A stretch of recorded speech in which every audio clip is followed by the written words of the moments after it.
Let this be a lesson. Never leave your most dangerous secrets sitting on your desktop. Because Fallout Season 2 just dropped one of its biggest bombshells yet, and no, not a literal nuclear one. In Season 2, Episode 5, titled The Wrangler, the series quietly reintroduces one of the most terrifying pieces of Fallout lore ever created. Something that, in the games, is arguably just as responsible for the end of the world as the bombs themselves. I'm talking about the Forced Evolutionary Virus, the F.E.V. And if you're a longtime Fallout fan, hearing those three letters should immediately make your stomach drop. Near the end of the episode, Norm MacLean, played by Moises Arias, hacks into Barb's old computer and stumbles onto a classified file labeled simply F.E.V. The description we're given is brief but chilling. A gene-altering agent for organism supercharging. Norm barely has time to process what he's reading before he's violently cut off, beaten by Ronnie after overhearing that he was never actually meant to succeed Bud. At first glance, this moment almost feels like just another sci-fi tease. Fallout already has plenty of high-concept ideas floating around: cold fusion pills, miracle cures, secret vault agendas. So it would be easy to assume the FEV is just another plot device. But that couldn't be further from the truth. In Fallout lore, the FEV isn't just important, it's foundational. It's the reason the Wasteland didn't just collapse, but mutated into something far worse. So what exactly is the Forced Evolutionary Virus?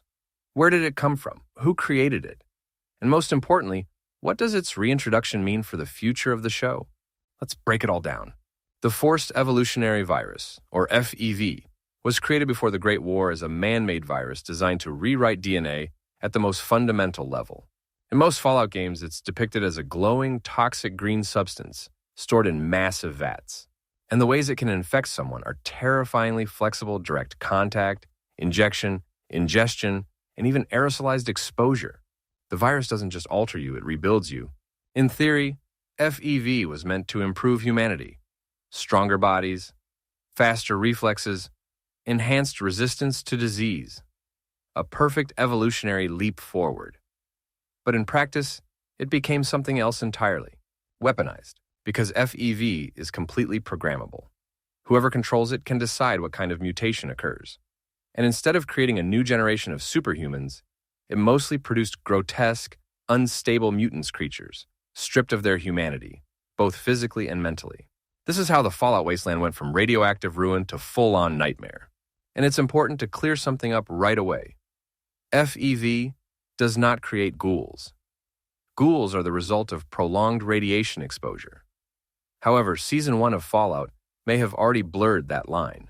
Remember Thaddeus and the strange green miracle cure he took? His appearance changed dramatically, but he doesn't quite look like a traditional ghoul. His skin isn't red. His nose hasn't fallen off, which raises a disturbing possibility. Thaddeus might not be a ghoul at all. He might be a mutant, meaning the show has been teasing the FEV long before Norm ever opened that file. So who actually created this nightmare? The FEV was developed by West Tech, specifically its NBC division short for nuclear, biological, and chemical. According to Fallout's original lore, it originated from the Pan-Immunity Virion Project, launched in 2073 as the United States scrambled to counter China's advances in biological warfare. All of this research was conducted at the Mariposa military base, a location longtime fans will instantly recognize from the first two Fallout games. That base later became ground zero for some of the most horrifying experiments ever conducted in the Fallout universe. After the bombs fell, the virus didn't disappear. It spread. Different factions got their hands on it, each twisting it to fit their own vision of the future. The Master used it to create Unity and his army of Super Mutants. The Enclave experimented with it in secret, refining it, weaponizing it, and nearly wiping out what remained of humanity in the process. It's even part of why the Brotherhood of Steel seals themselves inside powered armor. You can't be infected by a biological weapon if you're locked inside a walking tank. Which brings us back to the show. Fallout Season 2 is clearly positioning the FEV as a major player going forward. The file Norm finds appears tied to Vault Tech's Phase 2, ominously labeled Future Enterprise Ventures. That name alone suggests long-term planning on a horrifying scale. What exactly was Bud planning for Vaults 32 and 33? Were these vaults never meant to save humanity, but to reshape it? And what about the oversized creatures we've already seen roaming the wasteland this season? The giant scorpion in Episode 2, the unnatural aggression, the mutations that feel deliberate. While Deathclaws are often associated with FEV, the lore complicates things. Originally, Deathclaws were created by the U.S. government through separate genetic experiments for warfare. That explains why one Deathclaw ignored Cooper Howard entirely, but viciously attacked Chinese soldiers. They were designed as weapons. However, later in the games, the Enclave exposed Deathclaws to FEV, creating rare, intelligent Deathclaws capable of speech and reasoning. So if the show is blending timelines and experiments, the implications are massive. Right now, Fallout is a powder keg. The Brotherhood of Steel is on the brink of civil war. The New California Republic and Caesar's Legion are circling each other. Lucy's father is quietly rebuilding Vault Tech from the shadows. And now the Forced Evolutionary Virus is back on the table. The bombs may have ended the old world, but FEV might be what finally destroys what's left of the new one.